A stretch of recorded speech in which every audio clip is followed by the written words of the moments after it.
Imagine the weight of a long day in the Roman sun finally lifting from your shoulders. The deal is done. The amphorae of fish sauce, that pungent, powerful garum, are sold. A few coins now sit heavy in your purse, and a specific kind of restlessness begins to stir. The kind no amount of wine or olives can truly satisfy. So you do what a great many men in Pompeii did. You follow the sign. But this is no wooden placard. Carved directly into the volcanic stone of the street is a symbol, clear as day. An arrow in the most literal sense. A phallus pointing the way down a narrow side street. The city's planners, in their relentless pursuit of order, applied the same efficient logic to its pleasure districts as they did to its bathhouses and forums. The signage is unmistakable. The bustling noise of the main thoroughfare, the shouts of vendors, the clatter of carts, begins to fade. The air grows closer here. The alleys are narrower. You hear less shouting and more murmuring. The low hum of negotiation, a hushed laugh from a shadowed doorway. You've arrived. The building is unassuming. Dark stone, a low doorway. And above it, another carving. This one is more descriptive. A graphic, almost comically exaggerated promise of what lies within. It's both an invitation and a caveat. A man exits, adjusting his tunic, a dazed, contemplative look on his face. He's not a senator or a wealthy merchant. This is a place for the working man. The baker, the sailor, the mason. This is the lupanar of Pompeii. And you step inside. Forget any modern notion of opulence or seduction. The first thing that strikes you is the overwhelming practicality. This is a machine built for a single purpose. A narrow stone corridor dimly lit. The air is close, carrying a strange mix of cheap wine, sweat, and a faint, faded hint of lavender, perhaps meant to mask the scent of, well, everything else. There are no doors. Just 5 small rooms on each side, each barely larger than a closet, each with a solitary stone bed. A bench, really? Hard, unyielding, and cold. Comfort was the customer's responsibility. A straw mat, perhaps a blanket brought from home. But your eyes aren't drawn to the beds. They're drawn to the walls. Above each cramped doorway is a painting, a fresco. And these are not scenes of gods or heroes. These are menus. In a world where not everyone could read, imagery was everything. Each panel depicts a specific specialty. Athletic, acrobatic, and leaving absolutely nothing to the imagination. They are graphic, direct, and utterly transactional.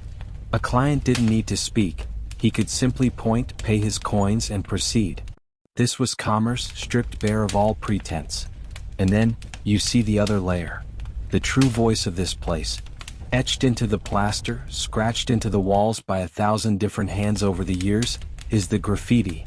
This is where the ancient world comes alive in all its raw, unfiltered humanity.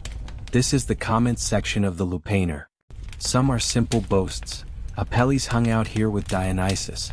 He's got game. Ancient flex, carved for eternity. Others are reviews. I had a good time with Murtis. A satisfied customer. Some are heartbreakingly personal. Restituta, take off your tunic please and show us your loveliness. A plea frozen in time. And some are hilariously blunt critiques. Thrusting is tiresome. Perhaps the world's first 1-star Yelp review, etched in stone. The women who worked here, many of them enslaved, lived their lives in these tiny cells. Their world was these stone walls, the painted promises, and the echoing voices of strangers left behind in graffiti, messages of lust, love, pride, and disappointment.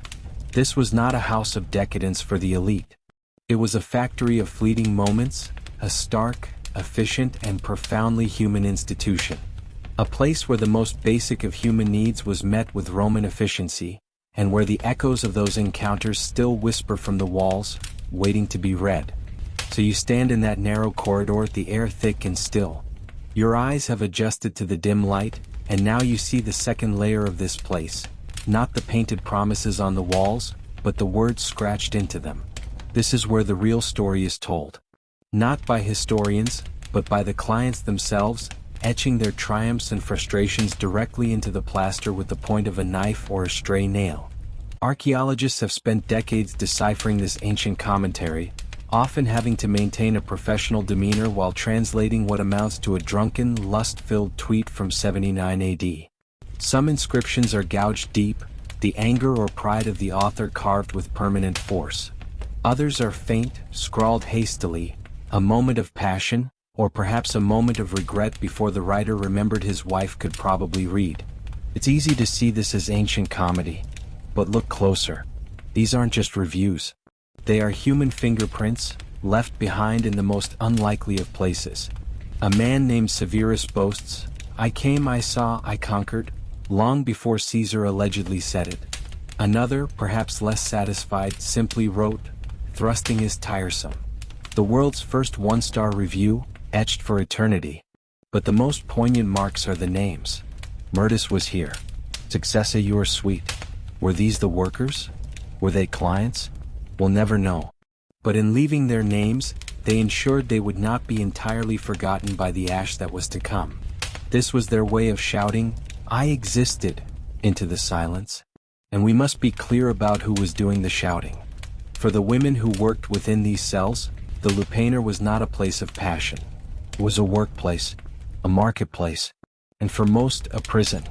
The names we find, Fortunata, the lucky one, Felix, the happy one, are cruel irony. These were not birth names.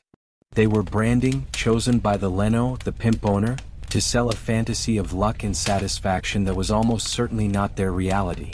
These women were largely enslaved, taken from conquered lands across the empire, Greece, Gaul, North Africa. They didn't share a language, but they shared a fate. The hard stone bed, the constant procession of strangers, the relentless grip of an economy that saw their bodies as a commodity to be managed for maximum efficiency.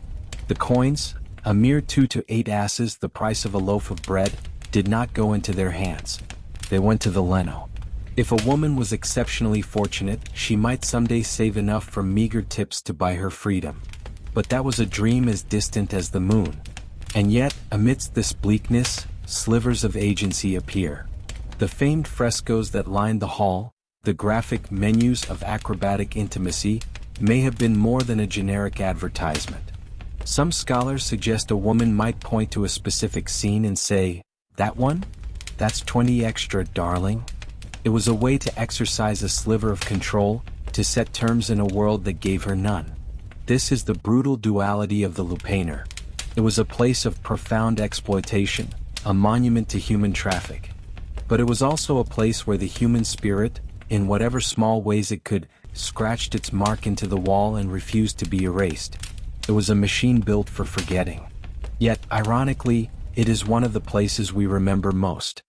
Legal protections were, let's call them, decorative. There were laws against certain abuses, but enforcement was spotty. You could theoretically be fined for harming a prostitute, but only if she was registered and the damage interfered with her ability to work. Yes, the Roman version of workers' comp. And what about the moralist? The ancient pearl clutches. They existed. Sure. Writers like Juvenal and Seneca occasionally wagged their fingers about declining virtue. But their concerns were aimed more at respectable men behaving badly, not at the brothel itself. In short, it wasn't the Lupanar that offended. It was the senators caught sneaking out of it. You might think that ancient Roman religion and brothel were like oil and vinegar, best kept separate, unless you're making a very questionable salad. But in Pompeii, gods and lust were often on speaking terms, sometimes loudly with incense. Let's begin with Venus, the goddess of love, beauty, and highly selective morals. As the city's patron deity, her presence was everywhere. Temples, mosaics, amulets, and yes, brothel. If you wanted a bit of divine flair with your transactional visit, there was likely a little shrine to Venus watching over your performance. Encouraging? Perhaps slightly unsettling? Absolutely. In fact, some sex workers prayed before work, not for better conditions, but for more clients, generous tips, or simply a quieter neighbor in the next room. Offerings to Venus or Priapus, god of fertility and comedic phallic sculptures, weren't uncommon. You might light a candle next to a mural of a grinning god holding, let's just say, an intimidating staff. But religion didn't just bless the trade. It was deeply embedded in it. Fertility cults and rites tied to sexual expression weren't taboo in the way modern sensibilities might assume. In fact, some Roman festivals made Mardi Gras look like a church picnic. The boundary between sacred and scandalous was at best a loose guideline. Take Prius, often painted on walls or carved into garden statues with proportions that defy physics and subtlety. His presence was meant to ward off evil, bring luck, and quite literally stand guard over properties. And when he appeared in the Lupanar, it wasn't just decoration. It was protection and branding. There's also the odd overlap of ritual purity. Roman religion wasn't always bothered by sex per se, but it was very particular about who touched what, when, and in what order. Visiting a brothel didn't make you impure, unless you then wandered into a temple without washing, in which case the gods might judge you, not for your activities but for your hygiene. The Lupanar had seen its share of drama, drunken brawls, awkward exits, maybe a few toga malfunctions, but nothing could prepare it for the morning of August 24, 79 CE, when Mount Vuvius woke up on the wrong side of the tectonic bed. It started subtly, a distant rumble, a puff of smoke. Patrons might have assumed it was a rowdy tavern party or some overzealous street theater troupe doing a Wrath of the Gods reenactment. After all, what better place to ignore ominous signs than a city where the walls moaned louder than the earth? But then the sky turned black at noon. Not metaphorically, literally black. Birds stopped singing, dogs howled, and ash began falling like morbid confetti. Inside the Lupanar, business likely ground to a halt. Not because of a sudden attack of morals, but because volcanic pebbles began raining on the tile roof. Conversations turned from pricing to panicking. That sultry moaning in the background, now probably just someone yelling, "Run!" The brothel's architecture, sturdy but cramped, was no match for Vuvius's rage. As the pyrolastic surges swept through Pompeii, superheated gases and volcanic debris engulfed the streets at over 100 mph. It wasn't the fire that got most people. It was the heat. Instant, invisible, inescapable. What's haunting is what was left behind. In the ruins of the Lupanar, archaeologists found remains curled in corners, slumped on stairs, caught mid-flee. People didn't always make it out. Some might have hesitated to grab their money pouch or cloak. Others might have just thought, how bad could it be? Famous last thoughts. When the ash finally settled, Pompeii was preserved in eerie detail, like a paused documentary of Roman life. Graffiti frozen mid-insult, food still on plates, and in the Lupanar, stone beds, erotic fresco, and the ghost of human desire, all entombed beneath 20 feet of volcanic tantrum. Ironically, it was this disaster that gave us our clearest glimpse into ancient life. Without the eruption, the brothel would have decayed like the others. Instead, it became a museum of sin, commerce, and raw humanity. As if the gods said, let's save this one for educational purposes. Imagine being a 19th century archaeologist full of dreams about noble Roman forums and grand marble statues, only to uncover a building where every wall seems to be moaning in Latin. Welcome to the Lupanar excavation.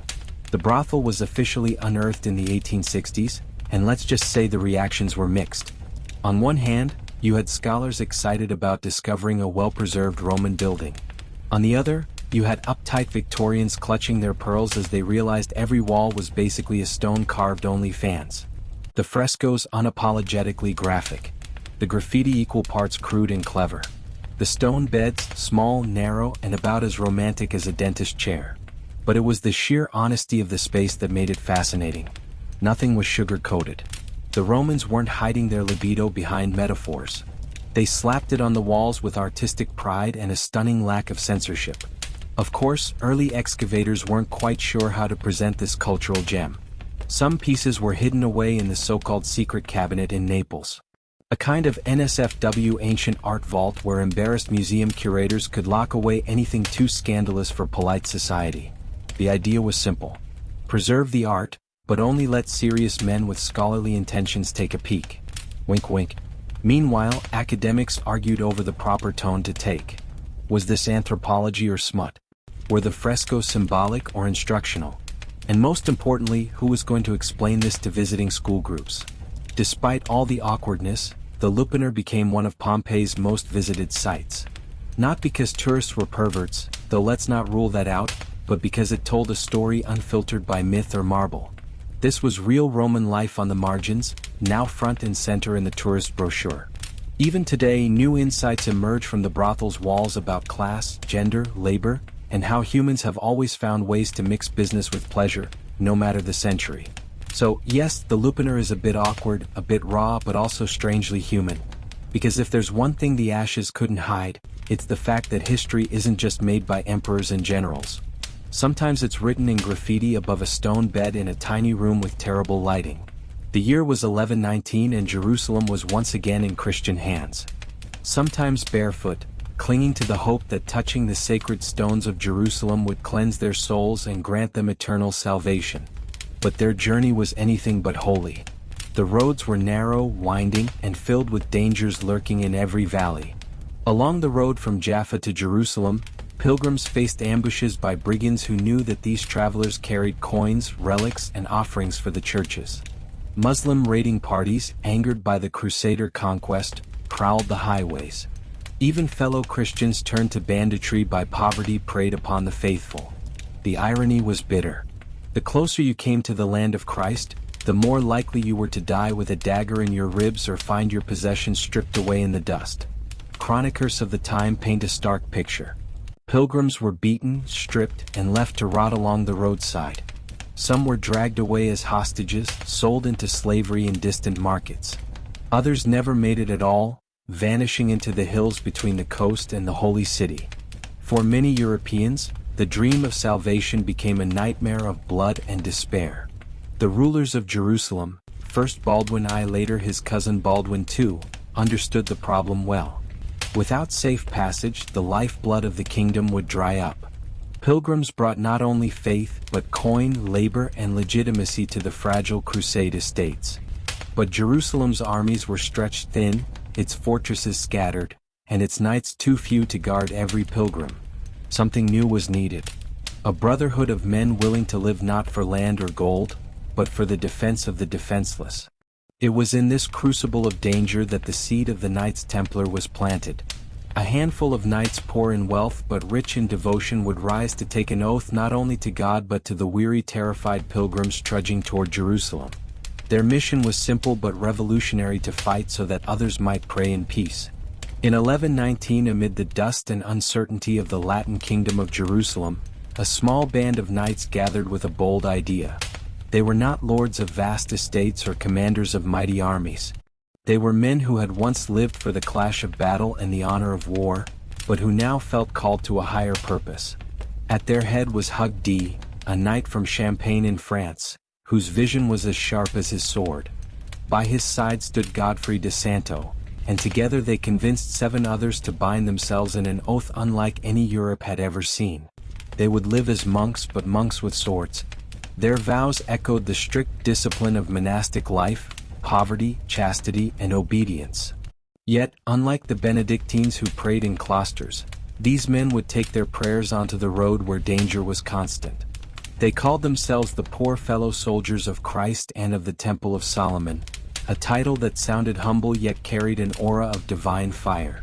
The world would later shorten it simply to the Knights Templar. At first, their numbers seemed laughable.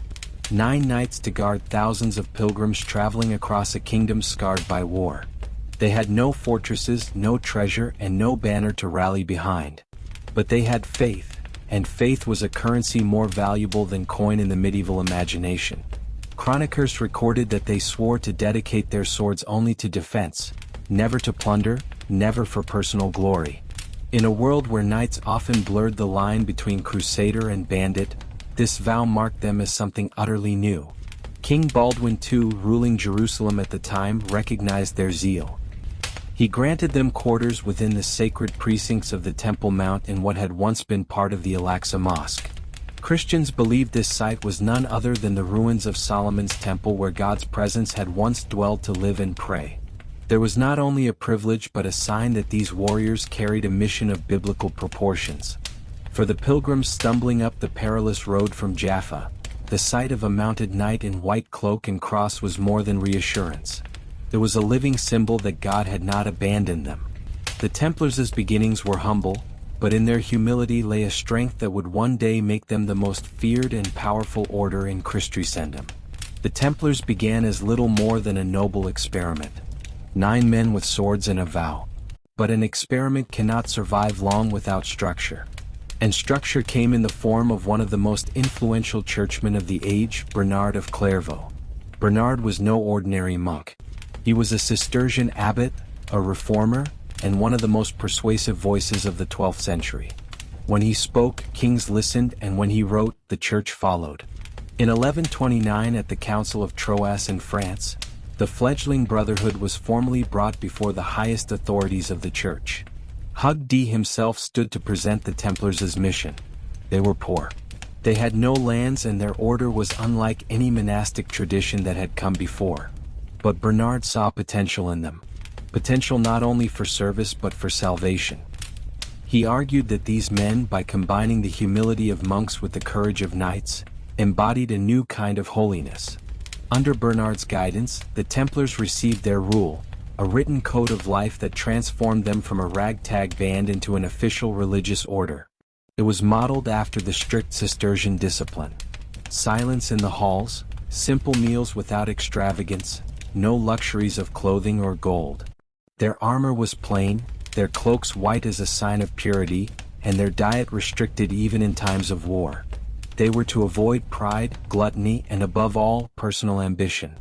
In short, the rules sought to strip away everything worldly, leaving behind only men wholly devoted to God and the protection of His pilgrims. Yet, there was a paradox at the heart of the rule.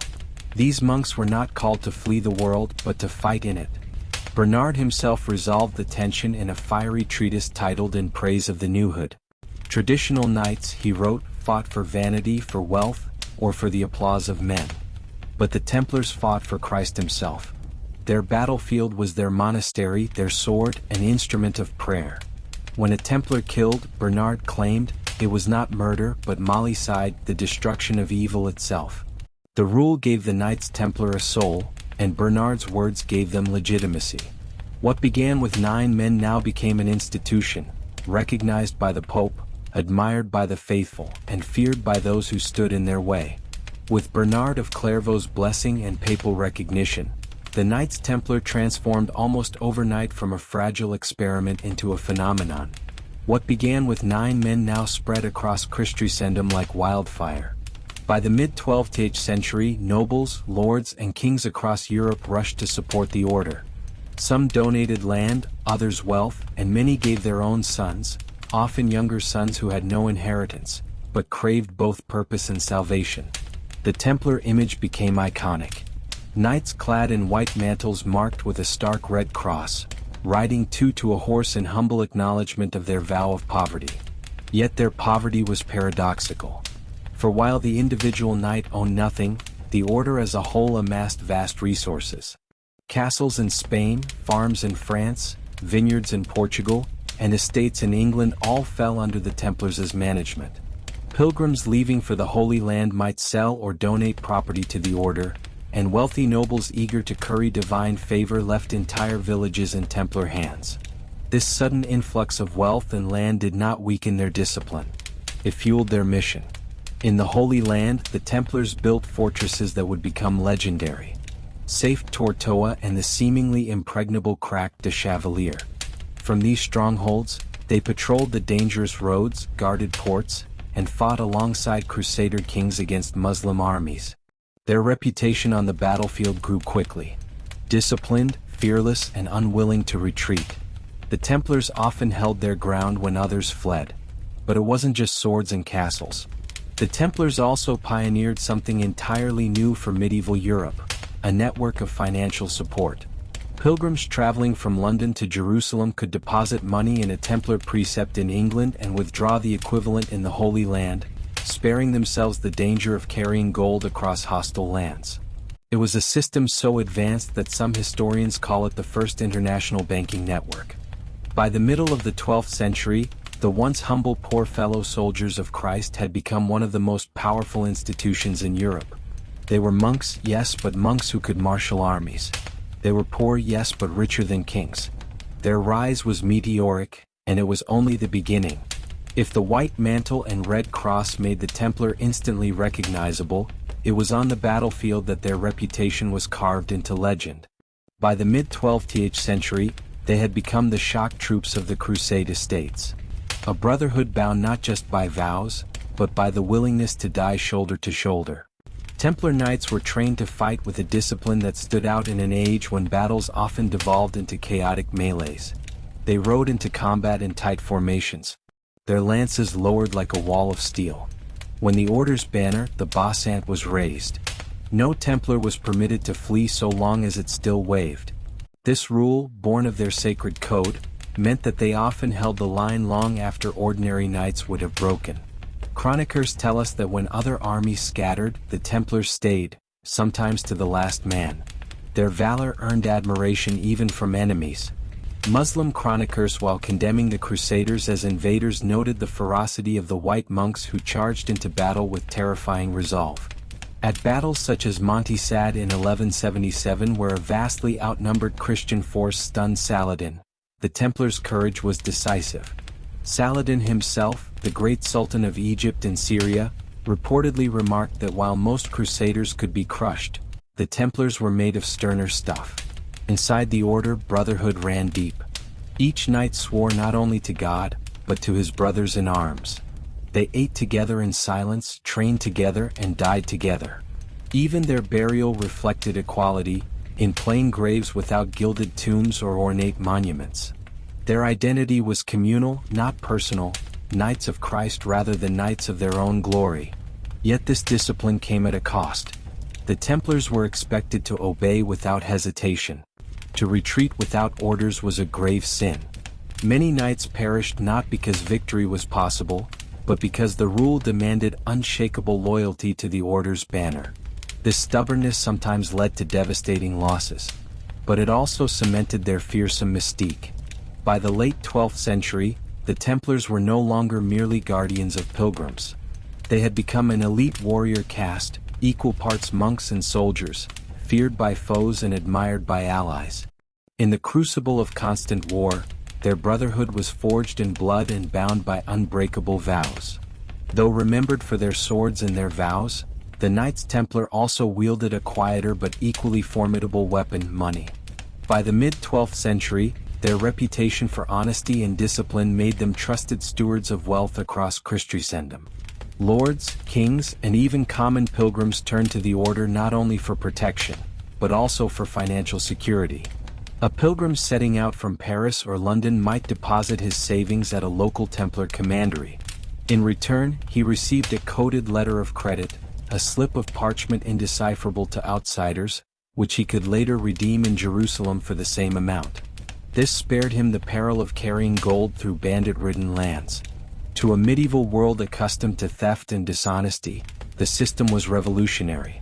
The Templars, with their far-flung network of castles and prectories, had created what was effectively the first international banking service. Their financial reach extended far beyond pilgrim accounts. Monarchs too relied on the order. The kings of Aragon, England, and France entrusted Templars with their treasuries, knowing that no chest of coin would vanish under the white cloak. They financed crusading campaigns, collected rents on vast estates, and even acted as money lenders, though they did so carefully, sidestepping accusations of usury by charging fees rather than interest. The Templars' Paris headquarters, known as the Temple, became a financial hub so secure that even kings could not touch the wealth stored within. England's King Henry III used the Temple as his personal treasury. Popes relied on Templar funds to finance their wars and diplomatic missions. For how could men sworn to poverty wield more money than many kingdoms? How could monks in armor also act as Europe's bankers? These questions, first murmured in markets and taverns, would one day fuel suspicion, envy, and ultimately destruction. By the late 12th century, the Knights Templar stood at the heart of the Crusader struggle, and their greatest adversary was one of the most formidable figures of the medieval world, Saladin. Sultan of Egypt and Syria, Saladin was both a brilliant commander and a shrewd statesman. His rise posed an existential threat to the fragile Crusader states, and the Templars often found themselves directly in his path. The first great confrontation came in a series of raids and counter-raids across Palestine. The Templars were relentless defenders of the frontier, garrisoning castles and patrolling roads where Saladin's forces sought to undermine Christian control. Their discipline and refusal to retreat made them a thorn in the Sultan's side. Muslim chroniclers, even while condemning them as infidels, acknowledged the Templars' unmatched courage. Saladin himself reportedly called them the most dangerous of his enemies, noting that they fought to the death with a fanaticism difficult to overcome. But bravery could not always triumph against strategy. In 1187, the fragile Crusader kingdom suffered its most catastrophic defeat at the Battle of Hattin. The Templars rode at the forefront, but the Christian army, trapped without water under the blazing July sun, was annihilated. Nearly every knight was slain or captured. The Templar Grandmaster Gerard d'Arreport fell into Saladin's hands. In an act meant to break the spirit of Christendom, Saladin ordered the execution of hundreds of captured Templars and Hospitallers, sparing only a handful who converted to Islam. For the order, it was a massacre that seared itself into their collective memory. Yet the Templars were not destroyed. Within months they regrouped, manning the fortresses that still resisted Saladin's advance. At the siege of Tai and later at Acre, they played a crucial role in keeping a Crusader foothold in the Levant. When King Richard the Lionheart arrived for the Third Crusade, it was the Templars who fought beside him, charging into battle with the same iron resolve that had earned them both admiration and fear. The clash with Saladin revealed both the glory and the fragility of the Templar mission. They were fearless, yes, but not invincible. Their willingness to die on the battlefield, while inspiring, also bled the order of its finest warriors. Still, their resilience ensured that even after Hattin, the Red Cross continued to fly in the east. The 13th century marked the beginning of a slow unraveling for the Knights Templar. Once hailed as saviors of pilgrims and champions of Christ, they now faced a series of blows that eroded their strength, reputation, and very purpose. The first challenge was military. The Crusader kingdoms that the Templars had sworn to defend were crumbling. After the disastrous loss at Hattin and the fall of Jerusalem to Saladin, the Crusaders clung to a handful of ports and fortresses along the coast. The Templars poured their resources into defending these outposts, but one by one they fell. Acre, the last major Christian stronghold in the Holy Land, was lost in 1291 after a brutal siege. Thousands of Templars died in its defense, and those who survived retreated to Cyprus, exiled from the land that had given them their original mission. But geography was not their only problem. Perception was changing too. With no Holy Land to protect, many in Europe began to ask, what was the point of the Templars now? Their vast estates, castles, and wealth remained, but their visible purpose seemed gone. Pilgrims no longer needed escorts to Jerusalem. Jerusalem itself was lost. To kings desperate for money and power, the order's riches looked less like sacred trust and more like tempting plunder. Accusations began to swirl. Whispers claimed the Templars had grown arrogant, that they had dabbled in secret rituals, that their vows masked corruption. Their role as Europe's bankers, once a service, now bred resentment. Lords indebted to them sneered at their poverty while envying their prosperity. Even monarchs who had relied on them began to fear their independence. Unlike other orders, the Templars answered only to the Pope. They paid no taxes, owed allegiance to no king, and operated across borders with a freedom few rulers could tolerate. The final spark came from Philip the Fair, King of France. Crushed under debt to the Templars, Philip saw both opportunity and danger in their continued existence. He began a campaign of rumor and suspicion, suggesting that these warrior monks were heretics who mocked Christ in secret rites. Whether believed or not, the idea took root, feeding on jealousy and fear. The once unshakable order now found itself under a shadow. Their castles still stood. Their coffers were still full. But the foundation of trust, the faith of Christendom in their mission, was cracking. The stage was set for betrayal. The dawn of Friday, October 13, 1307, shattered the order's centuries of power. Acting on the orders of King Philip the Fair of France, royal officers stormed Templar rectories across the kingdom. Hundreds of knights were arrested in a single coordinated strike. The charges were shocking. Heresy, idolatry, blasphemy, secret rites, even obscene initiation rituals. To a medieval audience, these accusations were damning whether or not they were true. Philip's motives were plain. He was bankrupt, weighed down by the debts he owed to the Templars. By destroying them he could erase what he owed and seize their wealth. But to succeed he needed more than greed. He needed legitimacy. And so, the Templars were dragged before inquisitors, tortured until they confessed to crimes they almost certainly did not commit. Under the lash and the rack, men admitted to spitting on the cross or worshipping strange idols. The confessions were paraded as proof, even though many knights later recanted, declaring their innocence before God. At first, the Pope Clement V hesitated. The Templars had long been under papal protection, answerable to no king. But Philip's pressure was relentless, and the scandal threatened to undermine the Church itself if left unresolved. In 1312, under political duress, Clement officially suppressed the order at the Council of Vienne, dissolving the Knights Templar after nearly 2 centuries of existence. Their lands and wealth were in theory transferred to their rivals, the Hospitallers, but much of it conveniently found its way into royal coffers. The once feared warrior monks were scattered, some absorbed into other orders, others fading into obscurity. In Porta, he began a campaign of rumor and suspicion, suggesting that these warrior monks were heretics who mocked Christ in secret rites. Whether believed or not, the idea took root, feeding on jealousy and fear. The once unshakable order now found itself under a shadow. Their castles still stood. Their coffers were still full. But the foundation of trust, the faith of Christendom in their mission, was cracking. The stage was set for betrayal. The dawn of Friday, October 13, 1307, shattered the order's centuries of power. Acting on the orders of King Philip the Fair of France, royal officers stormed Templar prectories across the kingdom. Hundreds of knights were arrested in a single coordinated strike. The charges were shocking. Heresy, idolatry, blasphemy, secret rites, even obscene initiation rituals. To a medieval audience, these accusations were damning whether or not they were true. Philip's motives were plain. He was bankrupt, weighed down by the debts he owed to the Templars. By destroying them he could erase what he owed and seize their wealth. But to succeed he needed more than greed. He needed legitimacy.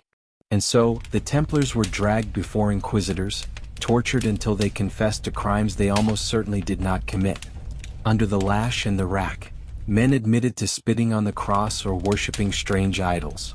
The confessions were paraded as proof, even though many knights later recanted, declaring their innocence before God. At first, the Pope Clement V hesitated. The Templars had long been under papal protection, answerable to no king. But Philip's pressure was relentless, and the scandal threatened to undermine the Church itself if left unresolved. In 1312, under political duress, Clement officially suppressed the order at the Council of Vienne, dissolving the Knights Templar after nearly 2 centuries of existence. Their lands and wealth were in theory transferred to their rivals, the Hospitallers, but much of it conveniently found its way into royal coffers. The once feared warrior monks were scattered, some absorbed into other orders, others fading into obscurity. In Portugal they re-emerged under a new name, the Order of Christ. But elsewhere the Red Cross of the Templars vanished. The most dramatic moment came in 1314 when Jacques de Molay, the last Grand Master, was burned at the stake in Paris after retracting his forced confession. Chroniclers claim that as the flames consumed him, he called upon God to judge both Pope Clement and King Philip within the year, and indeed within months both men were dead. The legend of his curse echoed across Europe, casting a final haunting shadow over the order's end. The Knights Templar were gone, but their story did not end in ashes. Rumors of hidden treasures, secret knowledge, and underground survival gave them a second life in legend. From protectors of pilgrims to martyrs of politics, their rise and fall remains one of the most dramatic sagas of the Middle Ages. To imagine ancient Athens only as the city of Socrates and Plato is to miss the flavor of its daily life. Philosophy might have been debated in the shaded porticos of the agora, but food was the real glue that bound the city together. At dawn, the streets of Athens stirred not with lofty speeches, but with the clatter of clay pots, the crackle of fires, and the cries of vendors hawking their goods. If you walked through the agora in the 5th century BCE, you would be greeted by a symphony of scents. Roasted grains, salted fish, sweet honey drifting from stalls, and the constant buzz of people eating, buying, and talking. Street food was no afterthought. For the average Athenian, meals at home were simple and sparse. Bread, olives, and cheese might sustain a family, but it was in the bustling streets that food became an experience. Vendors carried trays of snacks slung from their shoulders, ready to sell to anyone who passed. At corners near the marketplace, small stands with clay ovens turned out steaming loaves and roasted chickpeas. The poor, the wealthy, slaves and citizens, all mingled together in this edible theater of everyday survival. The agora itself was not just the political and economic heart of the city. It was its cafeteria. Philosophers might argue about virtue, but they did so while chewing figs or sipping watered-down wine. Couriers paused for a bite of bread dipped in oil, and laborers fresh from the dock satisfied their hunger with grilled sardines sold for a single coin. The hum of conversation mixed with the hiss of hot pans, creating an atmosphere that was as social as it was practical.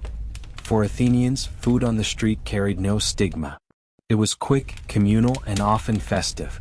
A man could grab a handful of nuts on his way to the assembly or pause for honey cakes after attending a festival. Children darted between stalls, pestering vendors for scraps, while farmers arriving from the countryside bartered their goods for a taste of city cooking. Athens was, in short, a city that lived by its streets. The food there was not luxury but rhythm. A daily beat of roasting, baking, and frying that nourished its citizens while binding them together in one bustling, flavorful community. If there was one food that embodied the daily life of ordinary Athenians, it was the humble chickpea. Vendors roasted them on flat pans over open flames, sprinkling them with a pinch of salt or herbs, and served them in little cones of papyrus. The aroma of toasted legumes drifted through the marketplace, luring passers-by to stop for a handful. They were cheap, filling, and packed with enough protein to sustain a laborer through a long day at the docks or in the fields. In a city where most people lived without wealth, roasted chickpeas were the true democratic snack, shared by everyone from poor craftsmen to students of philosophy. But the chickpea was not eaten only roasted. Boiled and stewed with garlic, onions, or dill, it made a hearty porridge known to all social classes. A pot of chickpeas simmering slowly over the fire was a common sight in Athenian households, especially in the poorer districts where meat was a rare luxury. Chickpeas were also ground into flour to thicken soups or mixed with barley to stretch a meal further. They were the backbone of survival food, plain, earthy, and reliable. Alongside chickpeas stood the lentil, another humble legume that earned pride of place in the Athenian diet.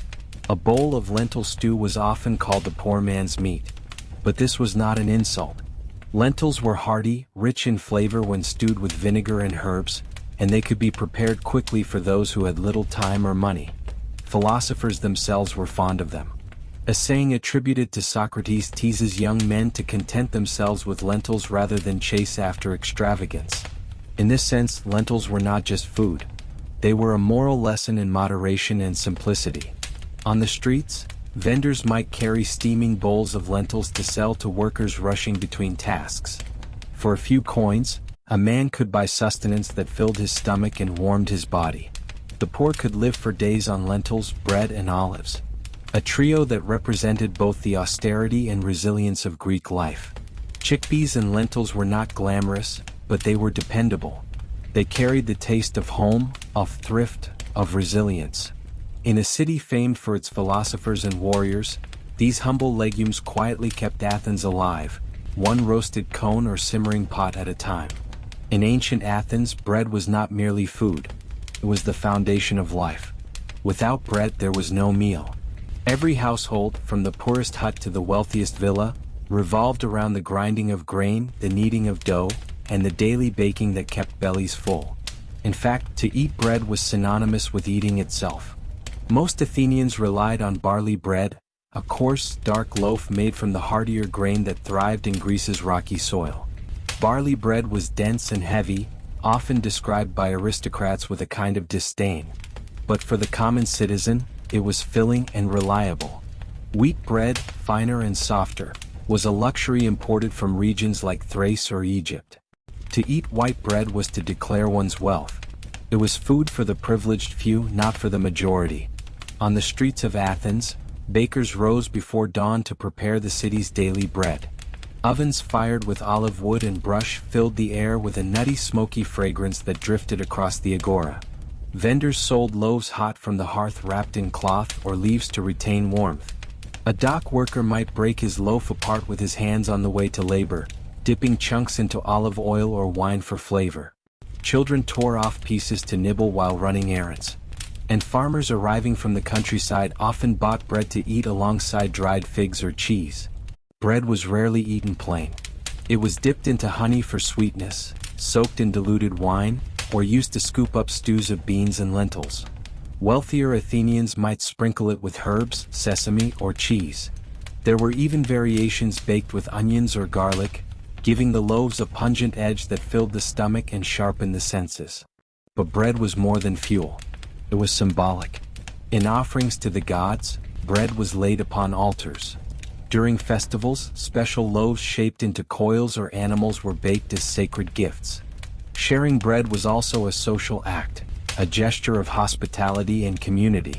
To break bread with someone was to acknowledge trust and friendship. In every bite, bread carried the story of Athens, its soil, its laborers, its markets, and its gods. Whether barley dark or wheat white, humble or luxurious, bread was the thread that bound together survival and society in the streets of the ancient city. If bread was the foundation of the Greek diet, then fish was its flavor.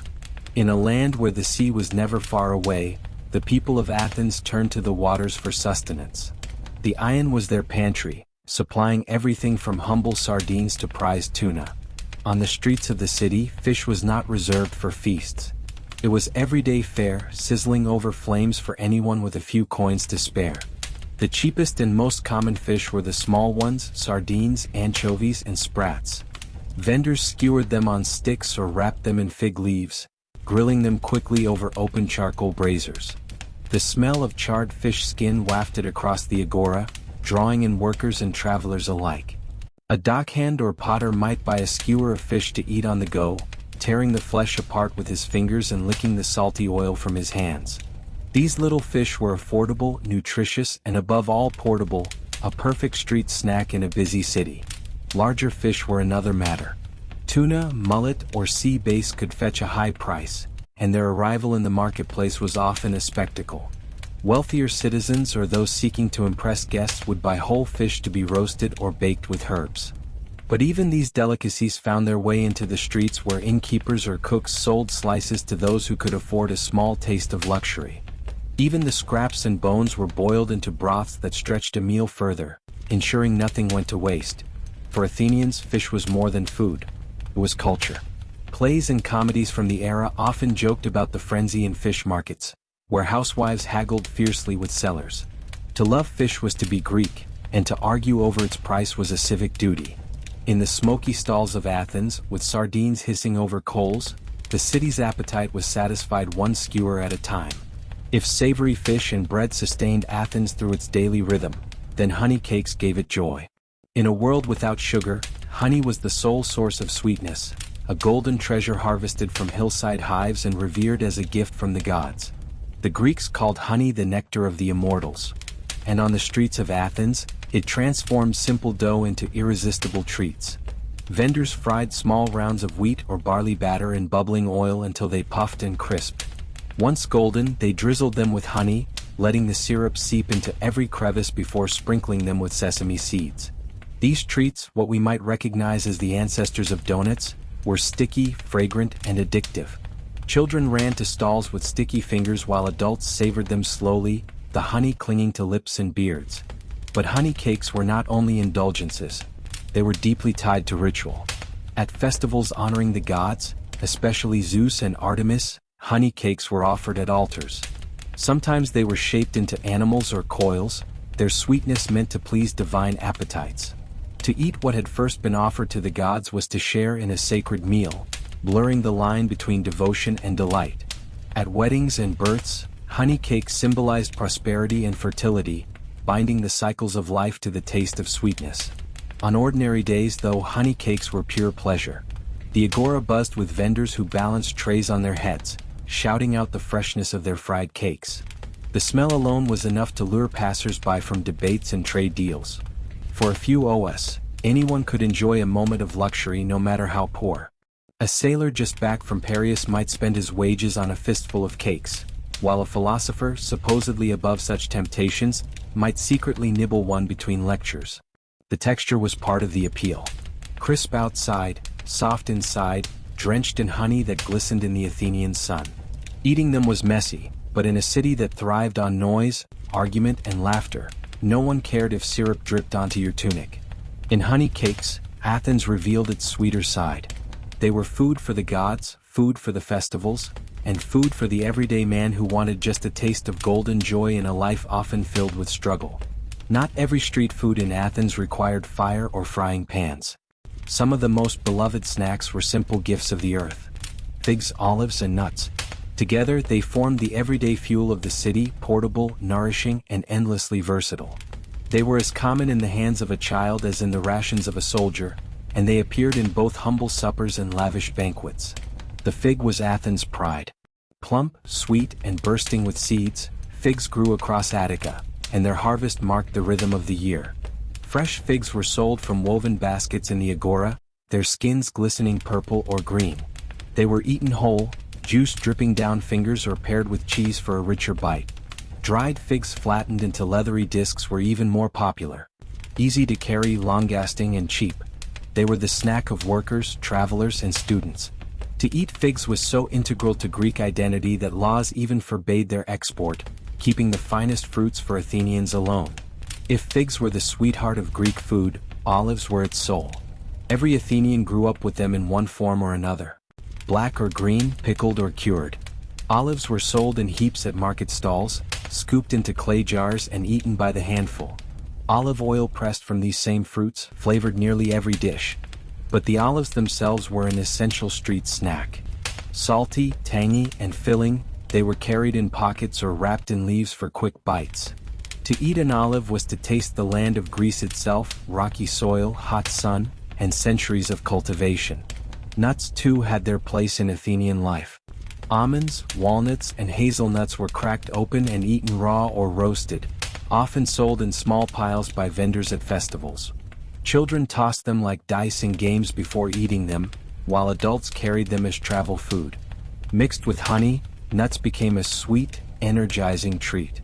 Beloved by athletes for their strength, and by philosophers for their simplicity. Together, figs, olives, and nuts were more than food. They were a portable pantry sustaining Athens at work, in play, and in worship. Sold cheaply on the streets, they embodied the balance of Greek eating.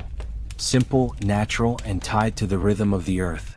No Athenian meal, whether in the streets or at home, was complete without something to drink. And for the Greeks that almost always meant wine. But forget the modern image of gulping it straight from the emperor. Athenians considered drinking unmixed wine barbaric. Instead, they diluted it with water, often in a 3-to-1 ratio, turning strong wine into a refreshing beverage suited for daily life. To drink it pure was considered a mark of savagery, fit only for Thrians and other univilized peoples. In the agora and neighborhood taverns, large clay jars called craters were filled with watered wine. Vendors dipped cups into them, selling cheap portions to laborers who wanted to wash down bread or fish. The drink was sometimes flavored with herbs, spices, or even honey to mask the roughness of cheaper vintages.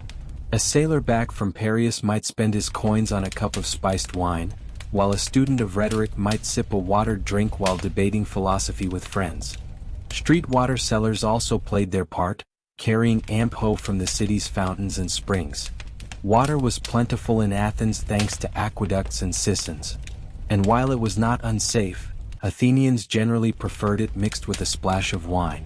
The combination was practical.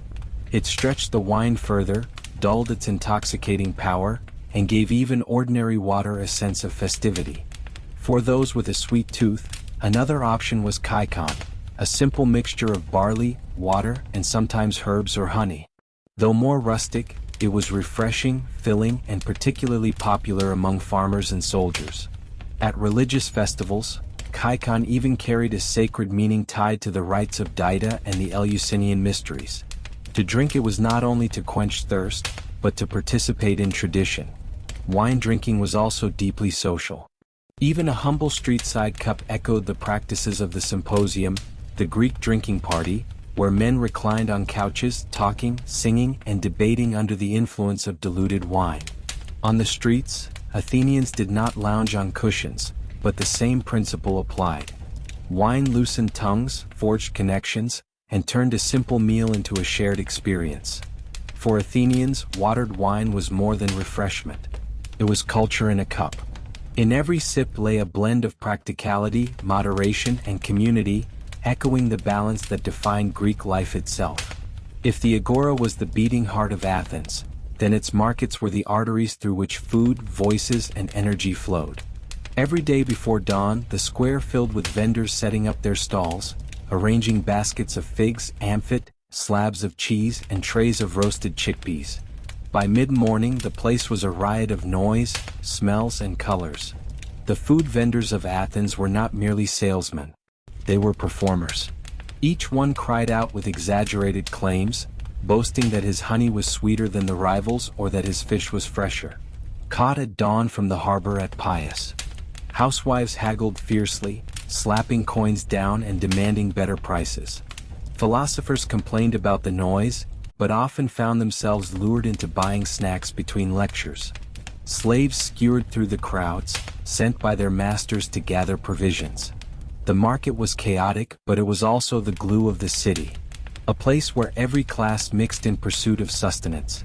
Some vendors carried their goods through the streets rather than setting up stalls. Bakers balanced trays of flatbread on their heads. Nut sellers rattled small baskets to attract attention. Fishmongers dripped seawater onto their catch to keep it glistening and fresh. The poorer citizens could buy just a single sardine or a handful of olives, while the wealthy might purchase amphi of fine wine or large cuts of meat for household feasts. Markets were also places of innovation.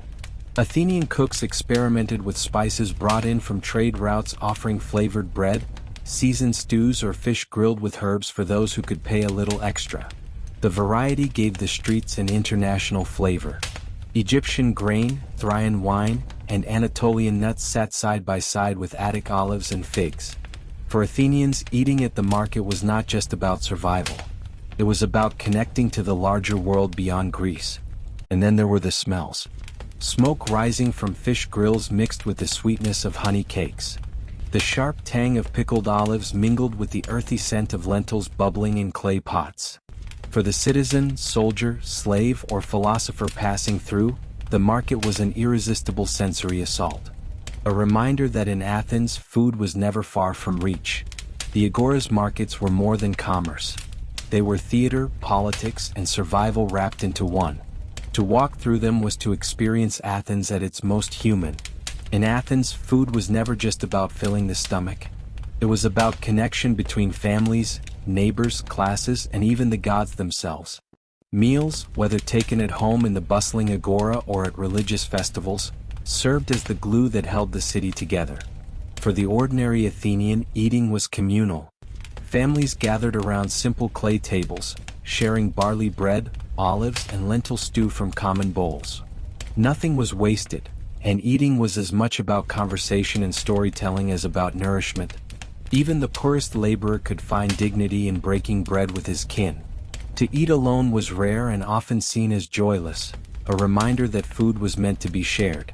On the streets, the same principle extended outward. Vendors sold roasted chickpeas or grilled sardines not to silent customers, but to people who lingered, chatted, and argued as they ate. A dock worker might share figs with a friend, while two philosophers debated politics over watered wine at a corner stand. The marketplace became a stage where Athenians of all ranks, from slaves to citizens, brushed shoulders and connected through food. Religious life reinforced this sense of unity. At festivals, sacrificial meat was divided among participants, allowing even the poor to taste what they normally could not afford. Honey cakes offered to the gods were later shared among worshippers, blurring the line between sacred offering and public feast. Food in this context was not private. It was civic, binding the community together in ritual and celebration. Even politics had its place at the table. Public meals known as syssitia, especially in other Greek city-states like Sparta, found their Athenian echoes in communal feasting after victories or during great civic events. Here, food became a statement of equality, citizens dining together, setting aside rank for the shared act of eating. And of course there were the symposia, drinking gatherings where men reclined, talked, sang, and plotted the ideas that would shape philosophy, drama, and politics for centuries. Though these were elite affairs, their roots were still in the Athenian belief that food and drink opened doors to fellowship and intellectual exchange. In the end, Athenian street food was more than chickpeas, honey cakes, or grilled fish. It was the taste of democracy in action. Simple meals shared across divides, turning daily survival into a ritual of belonging. Through food, Athens fed not just its body but its soul. The story of Vinland begins not with Leif Erikson, but with his father, Erik the Red. Fierce, ambitious, and exiled more than once for violence, Erik had carved out a life on the very edge of the known world. After being banished from Iceland, he set sail further west and stumbled upon Greenland, a land of glaciers, fjords, and harsh winds. To entice settlers, he named it Greenland, though the reality was far less inviting. Here, in scattered turf houses clinging to the coasts, the Norse carved out a fragile existence, hunting seals, tending sheep, and trading furs.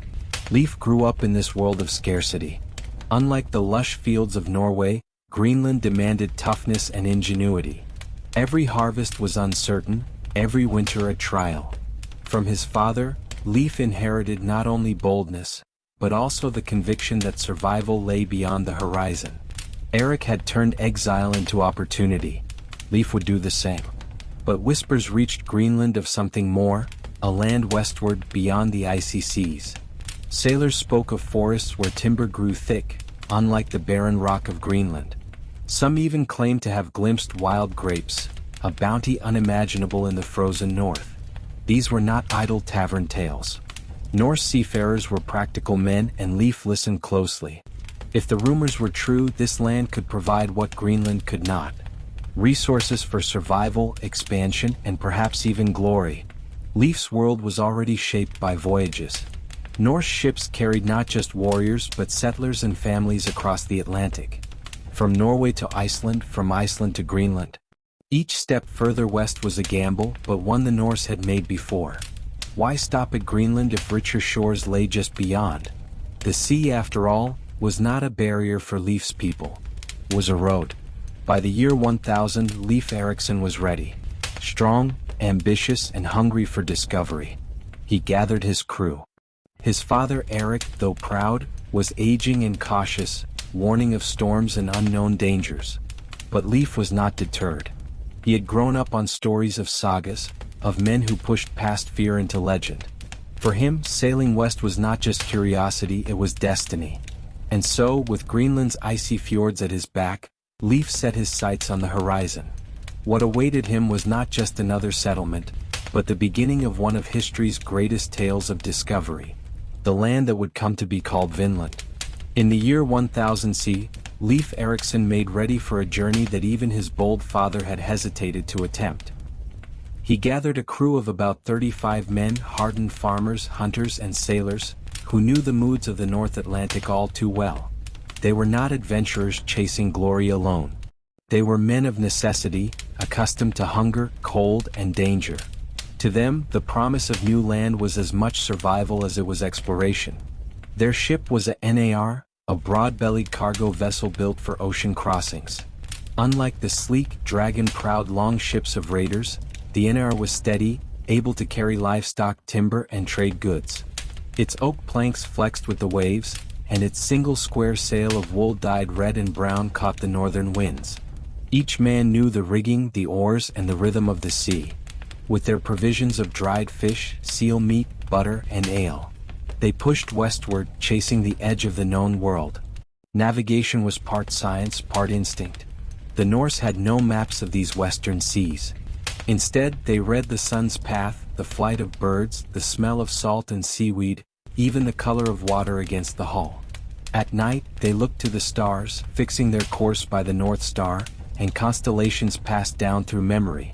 Some sagas suggest that Leif carried with him a sunstone, a crystal that revealed the sun's position even on cloudy days.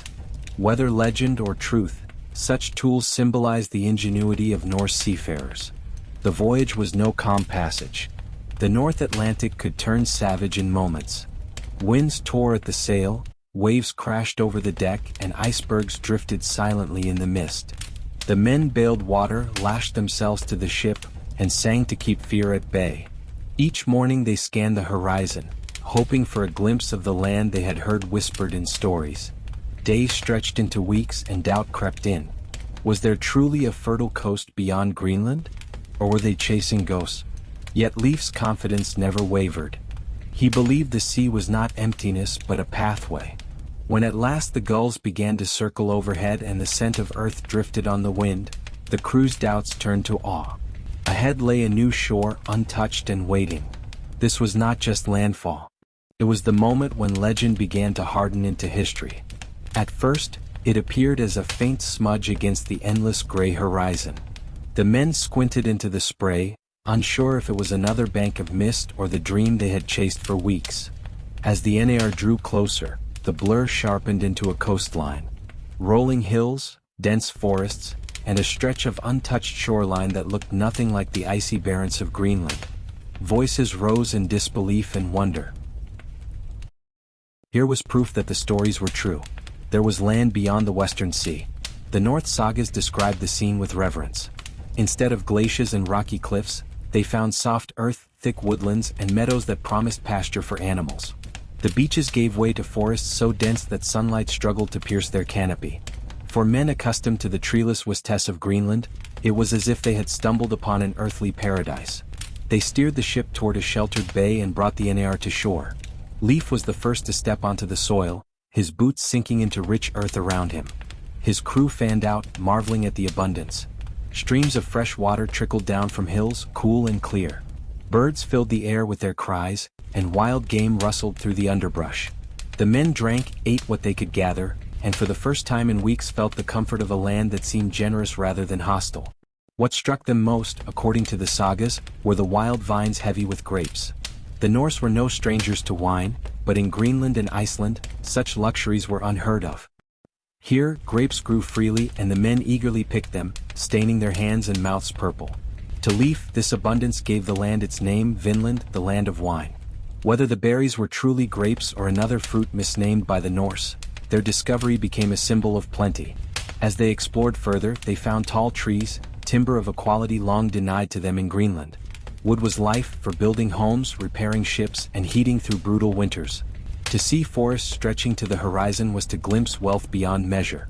That evening, as the sun sank over this new shore, the men built fires and feasted.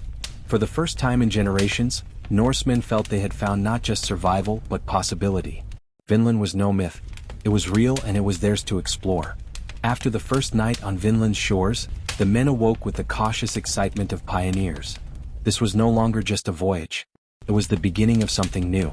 Leif Erikson, mindful of both opportunity and danger, divided his crew into small groups to explore. Some stayed to guard the ship, while others fanned into the forests and along the rivers, eager to see what this land could offer. The Saras tell us they found resources beyond anything Greenland could provide. Forests stretched in every direction, offering timber strong enough for houses and ships. Streams teemed with salmon so fat and plentiful that men could catch them by hand. Meadows provided open pasture, perfect for grazing if settlers ever brought cattle here. The air itself seemed gentler, the winters shorter, though perhaps this was just the relief of men weary of ice and rock. They built a small camp of turf houses and wooden structures, temporary shelters that allowed them to endure the nights in safety. Fires burned in the hearths, their smoke curling into the air as proof that Norse hands had claimed yet another land. From these houses, Leif organized expeditions deeper inland, ensuring that no corner of the coastline was left unexamined. One group discovered a grove heavy with wild berries, not only the grapes that had inspired the name Vinland, but also blueberries and cranberries, which stained their hands and filled their sacks. Another group found hills rich with game, deer, and perhaps even elk that moved through the woods with little fear of men. The Norse hunters knew at once that this was land that could sustain life for generations. Each evening, the explorers returned to camp with their findings. They roasted fish, feasted on berries, and praised the land's generosity. The mood among the crew shifted from doubt to hope. They spoke not only of survival but of settlement. For men hardened by Greenland's scarcity, Vinland was a dream of abundance made real. Yet Leif urged caution. He knew the sea was treacherous and the land unpredictable. They were not the first to set foot here. He suspected others, perhaps native peoples, might already claim it. For now, though, Vinland remained theirs to explore, a land both wild and welcoming, waiting to test whether Norse ambition could truly take root so far from home. For weeks, Leif Erikson and his crew enjoyed the bounty of Vinland. They fished its rivers, hunted its game, and gathered its berries. But the Norse knew well that no land, however fertile, was ever truly empty. Sooner or later they expected to find others, whether friend or foe. And in time they did. The sagas describe the first inhabitants the Norse encountered as the Skrælings, a term used for the native peoples they met in both Greenland and Vinland. To the Norse eye, the Skrælings were unfamiliar, shorter in stature, dressed in hides, skilled with bows and arrows, and quick-moving across the land. Their language was strange, their customs alien. But what mattered most was how these two groups, separated by oceans and worlds of culture, would deal with one another. At first, the encounters were cautious. The Norse showed goods such as red cloth, metal tools, and milk, things unknown to the Skrælings. In return, the natives offered pelts, animal skins, and food. For a brief time, it seemed possible that trade might flourish. The Norse prized furs, and the Skrælings were intrigued by woven cloth and iron. Around the fires of their turf houses, Leif's men dreamed of a future where Vinland could be both a colony and a trading hub. But mistrust grew quickly. The Norse, though hardy farmers and sailors, were also warriors by heritage. They carried weapons and were not afraid to use them. The Skrælings, wary of the strangers with iron swords, began to see them as intruders. Conflict sparked suddenly. Arrows loosed at Norsemen in the woods, a clash over trade gone wrong, shouts in languages neither side could understand. The sagas tell of one particularly fierce skirmish, where the Skrælings attacked in numbers, driving the Norse back to their settlement. Arrows whistled, stones flew, and the Vinland camp trembled with chaos. The Norse fought back, shields raised, swords flashing. But they realized a grim truth. They were too few and the land was not theirs alone. Though Leif sought peace where possible, these clashes made it clear that Vinland, however rich, was contested ground. The grapes, the timber, the salmon, all were tempting. But so long as the Skrælings defended their homeland, any Norse foothold would be fragile. What began as a voyage of discovery was turning into a lesson. The Atlantic had delivered them to new shores. But survival here depended not only on nature's bounty, but on how they faced the people who already called this land home. Once Leif Erikson and his men established their camp, Vinland became more than just a distant coastline. It became a lived reality. The Norse were not merely explorers. They were settlers at heart, accustomed to carving homes out of hostile landscapes. In Vinland, they built a small but sturdy base, likely of turf walls and timber roofs, much like the dwellings in Greenland. Smoke from their hearths curled above the camp, a sign that Norse hands were shaping this wild land into something familiar. Daily life followed a rhythm of survival and opportunity. At dawn, men set out to fish the rivers and streams where salmon leapt in such numbers that catching them seemed almost effortless. Others hunted game, deer, bear, and waterfowl, returning with meat that was roasted on open fires or preserved for leaner days. The forests provided nuts and berries, while the grassy clearings suggested potential fields for grazing livestock should future settlers arrive. Food, however, was not their only concern. Timber was perhaps Vinland's greatest treasure. Greenland settlers were starved of wood, forced to build with stone and turf. Here, forests stretched endlessly, offering logs for ships, houses, and tools. Crews felled trees, shaping them with axes, stockpiling planks and beams. Some of this lumber was destined not for Vinland itself, but for Greenland, resources to be fed back across the ocean. Life in the settlement was not without hardship. The winters, though milder than Greenland's, were still biting, and provisions had to be carefully managed. Firewood was cut and stacked, stores of fish and meat salted or dried. Norse discipline forged by years of survival on harsher shores kept the camp organized. Evenings were quieter. Men gathered around the hearth telling tales of their homelands or speculating about Vinland's future. Could families be brought here? Could farms thrive? Some dreamed of a permanent colony, a place where Norse children could grow among vines and forests instead of ice and rock. Others, more cautious, saw Vinland as a seasonal outpost, a place to gather timber and resources before returning east. What united them all was the sense of standing at the edge of possibility. Vinland was unlike any land they had known, generous, fertile, yet uncertain. Around their fires, Lee's men lived as pioneers, half in the present, half dreaming of what might be built upon these western shores. For a time, life in Vinland seemed promising. The Norse had food, timber, and shelter, and Leif Erikson's crew began to imagine futures rooted in this new land. Yet beneath the surface, tension grew. The Skrælings, the native people who already called Vinland home, had tolerated the strangers for a while, but suspicion and resentment began to rise. The Norse saw the land as empty for the taking. The Skrælings saw invaders cutting their trees, hunting their game, and planting their fires along the shore. At first, interactions were cautious exchanges. The Norse offered red cloth, milk, or iron tools, which fascinated the Skrælings, while they in turn traded animal pelts and food. But these fragile beginnings soured quickly. The Norse, proud and martial, carried weapons even to trade. Their warriors' presence was a constant reminder that their friendship rested on the edge of a sword. One saga tells of a skirmish sparked when a bull belonging to the Norse bellowed and frightened the Skrælings, who retaliated in fear. Another account describes a trade dispute, perhaps over milk or cloth, that erupted into violence.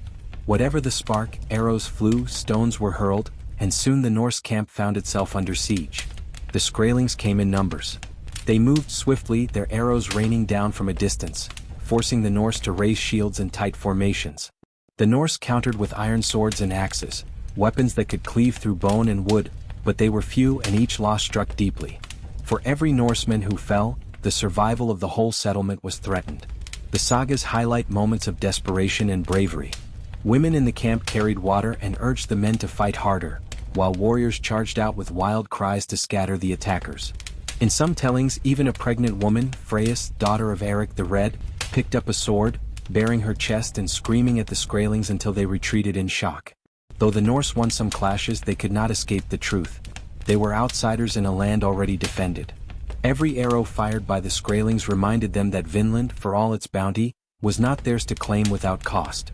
The dream of a peaceful colony gave way to the grim reality of a frontier bristling with hostility. Vinland's abundance was undeniable, but so too was its danger. The promise of Vinland was undeniable. Fertile soil, thick forests, rivers brimming with fish, and vines heavy with fruit. Yet as months passed, Leif Erikson's men realized that abundance alone could not guarantee survival. The Skrælings resisted their presence with determination, and every clash reminded the Norse of how precarious their settlement truly was. Vinland was rich, but it was also contested ground. The Norse were few. 35 men, even armed with iron and discipline, could not stand indefinitely against larger numbers who knew the land intimately. Hunting trips became dangerous as arrows sometimes whistled from the treant. Trade had broken down, replaced by suspicion and ambushes. The men could not sleep without keeping watch, and the once hopeful fireside talk of farms and families turned into uneasy whispers of retreat. Practicality weighed heavily. The Norse were not dreamers detached from reality. They were survivors. Their ancestors had crossed oceans, carved homes into Iceland's lava fields, and braved Greenland's ice. But they had always known when to press on and when to fall back. Vinland's timber and resources were valuable, yes, but permanent settlement seemed impossible with hostile neighbors, and such a small force to defend it. The sagas tell us that Leif, though unwilling to abandon Vinland's promise, recognized the wisdom of caution. He and his men began preparing to leave. They harvested grapes, cut timber, and loaded their NAR with as much bounty as it could carry. The ship became a floating treasure chest of Vinland's riches, proof that the land was real and fertile, even if it could not yet be held. Their departure was tinged with regret. Some men wanted to stay longer, to fight harder, to stake a permanent claim. Others were relieved to turn their backs on a land that seemed to promise blood as much as plenty. Ultimately, the decision reflected the Norse ethos: survival above all else. To return alive with stories and resources was better than to die in a futile defense of distant shores. As the NAR pushed off from Vinland's coast, the men looked back at the forests fading into the horizon. They had found a new world, yet could not keep it. The Atlantic would carry them home, but the memory of Vinland, its grapes, its woods, and its dangers would remain carved into their sagas. When Leif Erikson and his crew returned across the Atlantic, they carried with them more than timber and tales of grapes. They carried the memory of a new world, a place that stretched the imagination of what lay beyond the horizon. Vinland, though never fully settled, became a story told around hearths in Greenland, Iceland, and Norway. A story of opportunity, danger, and lands richer than any known in the north. The sagas that recorded these voyages, the saga of the Greenlanders and the saga of Eric the Red, preserved Vinland in legend. They told of Leif the Lucky, who brought back not just timber but proof that the Atlantic concealed fertile shores. They spoke of Karl Safan, another would-be settler who tried to establish a colony but was also driven back by the Skraelings. Each retelling kept Vinland alive, half memory, half myth. For centuries, Vinland hovered on the edge of credibility. To many in medieval Europe, the idea that Norsemen had reached a land far west of Greenland seemed fanciful. The story persisted in Icelandic tradition, but was little known elsewhere. Then, in modern times, evidence began to surface. The excavation at Lono Meadows in Newfoundland revealed turf houses unmistakably Norse in design, confirming what the sagas had whispered all along. The Vikings had reached North America around the year 1000, nearly 500 years before Columbus. The legacy of Vinland is twofold. On one hand, it showed the extraordinary reach of North seamanship. These were not merely raiders of Europe's coasts, but explorers who crossed oceans and touched new continents. On the other hand, Vinland became a reminder of limits. The Norse had found new shores, but they lacked the numbers and the alliances to hold them. Unlike Greenland or Iceland, Vinland never became a lasting colony. Yet, in a way, its greatest legacy lies in imagination. For the Norse, Vinland was proof that the world was larger than they had thought, that beyond every horizon lay the possibility of more. For later generations, the Vinland sagas became a prelude to the age of exploration. A whisper that the Atlantic had already been crossed long before Columbus. Leif Erikson's journey did not change the world immediately, but it ensured that the first footsteps of Europe in the Americas were not Spanish but Norse. And that memory carried in saga and soil remains Vinland's enduring gift too.